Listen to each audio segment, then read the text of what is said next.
이러면 무조건 1년 더 해. 내가 재수학원 운영했는데 이렇게 공부를 분량 잡고 하는 친구 중에 재수 안 한 친구가 없었어. 오답노트 쓰는 게 너무 의미가 없다는 거죠.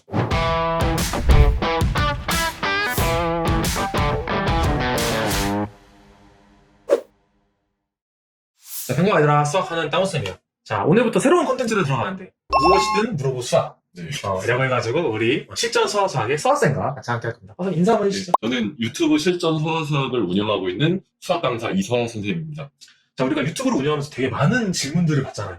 이제 여러분들이 많이 질문하는 내용, 그리고 여러분들이 새로 영상 댓글에다가 써주는 질문들 중에서 이 질문 대답하면 되게 학생한테 좋을 것 같다 하는 질문에 대해서 이제 우리 둘이 답변을 달아줄 테니까 한번 잘 시청했으면 좋겠어. 제가 그냥 질문 보시죠, 질문.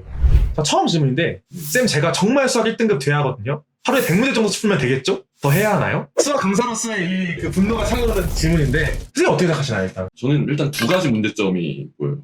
첫 번째는 누구한테 기대고 있어요. 이걸 본인이 이제 능동적으로 해결해 나가려는 것보다 내가 이렇게 하면은 그 보상이 저절로 오지 않을까. 약간 게임처럼.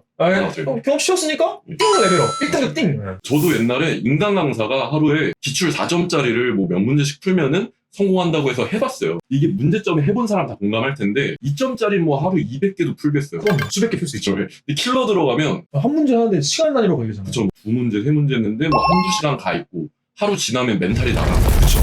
그러면서 이제 어떤 현상이 발생하냐면 4점짜리 어려운 문제를 추론해야 되는데 100문제 채우려다 보니까 풀이를 보게 돼요.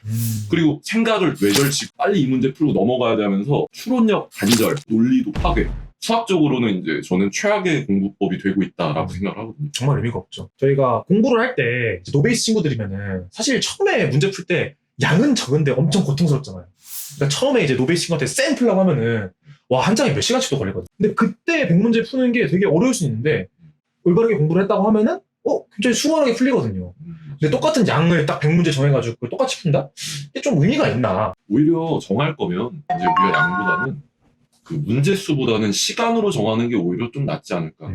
그 시간에 제한을 두지 말고 추론은 좀 충분히 하게. 물론 이제 실무 풀 때만 좀. 그렇죠. 실무 풀 때는 확실하게 이제 완전 현장에 맞춰가지고 해야 되는 건데 공부를 할 때는 100문제가 사실 그러니까 너무 뜬구름 잡는 얘기야. 지금 어느 정도 점수에 몇 등급 정도 나오고 문제는 이 정도 틀리는데 제가 하루에 이 정도 수준의 문제를 몇 문제 정도 풀면은 될까요? 라고 했으면 저희가 이렇게까지 피드백 할 게 많지 않았을 텐데 조금은 달랐겠지, 이 느낌이. 선생님 의견은 그러니까 시간에 맞춰서 해야 된다. 네, 저는 차라리 시간으로 분량을 잡는 게 생각하는 힘이 더 커질 수 있다. 저는 이게 100문제라는 게 어느 수준의 문제인지 따라 다르고 내 실력이 언제 따라 달라가지고 저도 사실 마찬가지로 좀 대학을 가려면 수학을 50% 이상 해야 되는 건 모두가 아는 사실이잖아요. 그래서 공부 시간도 그렇게 투자를 해야 된다. 이런 얘기 좀 하고 싶습니다. 자, 이런 질문 오셨네요. 쌤 오답 이렇게 한 게 맞지 하면서 이 사진이 자세하네요. 오답 노트를 그냥 신나게 썼네요. 이 색깔부터 핑크색이라 가지고 아찔하네요. 저는 그 오답 노트. 나쁜 공부법이라고 좀 볼 수 있어요. 저는 사실 오답 노트라는 게 공부를 위한 공부가 아니라 내가 열심히 했다는 걸 보여주기 위한 시간이라고 생각하거든요. 일단 부모님이 너무 만족해요. 부모님이 봤을 때 오답 노트 쓰는 거에서 오답에 대해서 이렇게 정리하는 게 너무 만족하고 학원 선생님 입장에서도 그걸 가지고 이제 프린트 해가지고 야 우리 반 얘네 이렇게 오답도 썼다 해가지고 이렇게 하는데 사실 학생이 느끼기에는 의미 있는 부분이 너무 없다는 거예요. 문제들을 쫙 써야 되고 오답에 대해서 저렇게까지 할 필요가 사실 없다는 거죠. 풀이를 다 썼는데 포인트도 없네요. 지금 뭐 때문에 틀렸는지나 이런 거. 그러니까 제가 봤을 때는 만약에 이 파란색이 뭐 로그에 밑변환 성질을 못 써가지고 이 문제를 못 풀었다? 그러면 그 내용만 쓰면 되는 거 아니냐. 저는 항상 이렇게 말하거든요. 오답 노트 대신에 발상 노트라고 제가 이름을 지었는데 그 발상만 쓰면 된다. 오답을 이렇게 그러니까 해설에 대해서 처음부터 끝까지 쓸 필요 전혀 없고 문제에서도 그 발상에 대한 조건만 쓰고 문제 다 쓸 필요 없어요. 그 조건만 쓰고 그 다음에 그 조건을 어떻게 해석하는지 아니면 발상하는지 딱 저는 요 부분만 써봤거든요. 이렇게 하면은 한 문제 한 3줄? 요 정도로 되는데 저는 훨씬 더 효율적이라고 봅니다. 이 오답 노트 만든 친구한테 이제 어떤 마음으로 썼는지는 우리 따오쌤이 얘기해 주셨고 반대로 원래 원했던 거 이 오답 노트를 쓰는 근본적인 목적이 뭐였나 한 번만 생각해 보면 되거든요. 문제를 다른 문제 풀 때 여기서 틀렸던 부분을 잊지 않고 떠올리자잖아요. 그렇죠. 그래서 발상을 쓰는 거고 근데 이거를 이렇게만 쓰면 떠오를까요? 안 되죠. 그렇죠. 우연히 떠오를 수도 있고 우연히 안 떠오를 수도 있어요. 그러니까 우연히 떠오르면 맞추고 우연히 또 안 떠오르면 틀리고 제가 맨날 제일 싫어하는 건데 필연적으로 우리가 맞출 수 있게 필연성을 체화하자. 그래서 저는 필연성 체계 노트를 하는데 단서를 쓰고 거기에 대한 해결책을 써가지고 해결책을 가린 다음에 테스트까지 하자. 자꾸 테스트하면은 친구들 이거 외워지는 거 아니야? 근데 단편적으로 해결책을 외워지는 건 괜찮아요. 저 똑같은 예. 발상 외우는 거 괜찮다. 발상 외워요. 예. 그게 조합돼가지고 퍼즐처럼 어려운 문제를 풀어나가는 거기 때문에 우리가 실용성을 따지면 이렇게 오답 노트를 안 만든다. 노베이스 가르치는 사람들이 되게 비슷한 말을 하는데 이게 성적이 안 나온 친구들이 공부 잘하는 애들한테 오해하고 있는 게 그냥 딱 보자마자 우르르 떠오르는 줄 알아요. 맞아요. 아니거든요. 그 친구들도 예비 보일 때 뭔가 좀 더 많이 하고 근데 그 친구들도 그때부터 고통을 다 받은 거예요. 고통 받으면서 그 발상들을 다 외워가지고 이거 어떻게도 생각해볼 수 있지 않을까? 아니면 그 발상을 생각하는 길이 있으니까 이쪽 길로도 생각할 수 있지 않을까? 그러니까 추론도를 키우는 거고. 그러니까 이 문제 같은 경우에도 지금 로그 함수에 대한 문제잖아요. 밑에 문제가. 예. 근데 저게 지수함수에서 똑같은 걸 물어봐도 못 푼다는 거죠. 이렇게 한다고 하면은. 근데 저희가 지금 말한 필연성의 체계와 그리고 발상에 대해서 공부를 하면은 발상적인 거는 이제 이렇게 되면 되겠구나. 어느 부분이 둘러싸인 부분이 되는지 그리고 이 로그 함수의 차이가 어느 값의 변화가 있는지 이런 것들을 알면 문제가 풀릴 수 있는 거니까 이런 식으로 해야 되는 게 맞다. 이렇게 생각하면 좋을 것 같아요. 이거 되게 좋은 콘텐츠 같아요. 이거 잘 나올 것 같습니다. 네. 정말 잘 나왔으면 좋겠습니다. 선생님 조회수 이 얘기 나온 김에 저희 뭐 공략 하나 할까요? 네. 저희 뭐 조회수 저희 제 채널에서 10만 넘는 게 가끔 나오긴 하거든요. 많이 넘치지 않나요? 많이는 않은데. 네. 근데 뭐 잘 될 것 같으니까 10만 넘으면은 이제 키도 크신데 허당한 분들처럼 이렇게 하는 게 어떨까? 저희가 근데 진짜 예능은 아니지 않나요? 근데 친구들이 그걸 보면서 이제 진정성을 좀 느낄 수도 있지 않을까? 이런 느낌을 가져가지고. 그러면 네. 10만은 선생님 채널에 너무 많아요. 어차피 저는 그렇게는 안 나올 거라 보는데 이제 30만으로 하죠. 30만 하면 제가 선녀 복장 입고 나오잖아요. 30만 안 나올 것 같은데. 30만 넘으시면 선생님도 이수근 개그맨 머리 하시나요? 지금 머리를 하죠. 안 하셔도. 저희 컨셉이 딱 맞는데 약간 저 사람이 약간 좀 깐족거리는 스타일이잖아요. 지금. 자, 다음 질문 이제 개념에 대한 질문인데. 네. 길어서 애들이 잘 안 들을. 세질유야. 지금 수학이 너무 어려워서 이미지 선생님 세질시를 들었는데 적용이 하나도 안 돼서 정승재 선생님 뭐 개념 강의를 또 듣는다. 이거죠 지금. 아찔하네. 와. 이거 은근히 많아요. 제가 이 마음은 알아요. 개념을 처음 배우면 모르겠다라고 많이들 표현하는데 이것만 딱 알면은 해결이 돼요.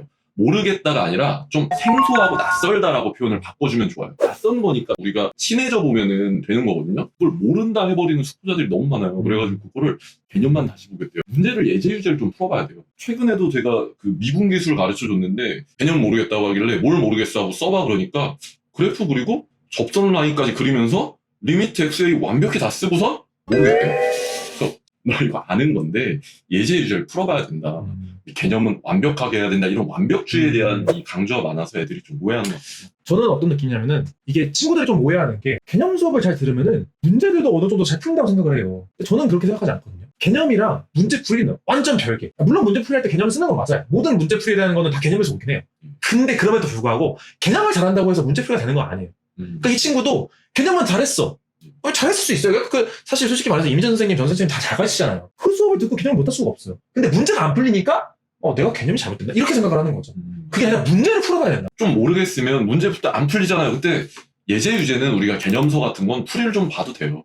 풀을 봐도 되는데 여기서 애들이 질문이 또 많이 나오죠. 그거 관련해서 아까 질문 또 하나 있었는데 그것도 한번 읽어볼까요? 맞아요. 모르는 문제 나오면 누구는 풀이 보면서 하는 거라고 절대 보지 말라고 해가지고 둘 다 해봤다. 계속 보면 만나 싶고 안 보면 오래 걸린다. 어떻게 할지 모르겠다. 이게 이어지는 내용 같아요. 그죠? 맞아요. 그래서 네, 같은 거죠. 거의. 풀 건데 그러니까 문제를 풀어야 되니까 풀어야 되는데 쌤도 마찬가지로 봤는데 처음에는 무조건 답지 봐라. 근데 점점 안 보는 게 맞다. 맞아요. 맞죠? 예. 근데 아마 거의 다 이렇게 생각하실 텐데 이게 왜 그러냐면은 일단 처음에 공부할 때 풀이를 안 보면 말이 안 돼요. 아니 쌤 비단계를 뭐 2, 3일 동안 한 문제 보고 있을 거야? 어느 정도 정형화 되어 있는 내용들이 있고 그것들은 빨리빨리 답지를 보면서 외워야 되는 건 외워야 되는 거예요. 어이씨 수학 암기하라고 하네. 그게 아니라 아까 말했듯이 발상을 암기를 해라. 그리고 조건 해석하는 방법을 암기를 해라. 이렇게 이야기하는 겁니다. 이게 우리 선생님들이 가이드를 좀 구체적으로 잡아줘야지 사실 모르고서 선생님들이 강조한 건 아닐 거예요. 풀이 보지 말아라. 물론 킬러나 4점짜리 추론할 땐 보지 않는 게 맞거든요. 예제나 유제 같이 이제 개념 공부할 때는 좀 보면서 해도 괜찮다. 그리고 유형서까지도 저는 뭐 보면서 해도 되고 좀 실력 있는 친구들 안 보려고 하면 좋고. 근데 이제 4점짜리나 기출 들어가면 그때부터는 안 보려고 해야 되는데 제 영상 혹시 띄워주시나요? 여기 띄워드리겠습니다. 농담은 띄워주시네요. 그럼요. 이게 시간에 따라서 뭐 1시간씩 참았다 봐라 하는 강사분들이 많은데 저 이거 틀렸다 보거든요. 저 틀렸다고 봅니다. 목적이 시간인가요? 아유. 얼마나 생각하느냐. 예, 그렇죠. 그 생각을 뭘 하느냐. 그래서 음. 저는 그 시간 안에 어차피 참을 거면 니네가 그 안에 생각해내야 되는 것들이 있을 거 아니에요. 그거를 이 세 가지로 나눈 3단 체크라고 얘기해 놓은 게 있는데 세 가지만 체크하면 돼요. 아니면 본인이 4단, 5단으로 체크해도 좋은데 그 체크해야 되는 거는 영상 친절하게 띄워주시니까 그거 꼭 참고해 주셨으면 좋겠고요. 하나 다른 게 저는 어섬시사까지만 답지 빨리빨리 보라고 하더거든요. 4.34까지. 예. 기출에서 나오는 그 내용들에 대해서도 이게 혼자 익히려면 좀 오래 걸린다고 생각해가지고 그럼 어섬시사 정도까지는 이제 답지 빨리 보면서 이런 표현은 이렇게 해석해야 되는구나. 정리를 해서 암기를 해야겠구나. 이런 내용들까지는 저는 좀 빨리 봐야 된다고 생각해요. 최대 5분이라고 해요. 그쌤 같은 거 볼 때 권장 3분. 노베이스 친구들은 5분에 줘도 생각할 게 없어. 아는 게 없으니까. 그래서 빨리 그냥 해설 보고 모르는 거 체크하고 넘어가라. 아까 말했던 뭐 필연성 체계화 노트, 발상 노트 쓰고 넘어가라. 예, 저도 딱 3단 체크하면 그냥 바로 봐라. 그거 3개 네. 체크했는데 모르겠다? 더 고민할 수 있는 게 없는 거니까. 네네, 맞습니다. 그렇게만 했죠. 어느 정도 쌓여야지 고민 혼자 할 시간이 생기는 거지. 그 인강 하시는 분들은 사실 상위권 위주시잖아요. 그 인강 오래 하시면 이걸 모를 수도 있어. 계속 오래 생각해. 이렇게 나올 수 있는 게 왜냐면 그분들은 뭐 쌤 비단계에서 막힌다는 거 자체를 상상을 못 하시니까. 그렇죠. 저는 개인적인 생각입니다. 이제 현강을 해도 학생들 풀이 안 보는 선생님들이 많아요. 그분들은 잘 몰라요. 제가. 저는 이제 학생들 풀이를 보고 왜 모르지 하고 자꾸 생각하다 보니까 요 단계에서 이렇게 하면 좋겠고 이 단계 이렇게 하는 게 낫겠다라는 생각이 자꾸 깨우치는 거지. 맞아. 음. 저희는 전문가니까요. 예. 자, 여기까지 우리 새로운 콘텐츠 무엇이든 물어보 수학 1화였고요. 우리 또 2화에 이화는 또 좀 더 재밌는 주제를 우리가 잡았으니까 기대해 주시면 좋겠습니다. 자, 도움이 됐으면은 이제 구독, 좋아요 눌러주고 또 궁금한 내용 있으면은 이제 이 영상 댓글로 남겨주거나 이제 아까 서아쌤 인스타그램으로 이제 DM 좀 길게 남겨주셔도 다 읽고 저희가 할 수 있는 거는 영상 찍어주도록 하겠습니다. 다음에 봐요. 안녕. 안녕.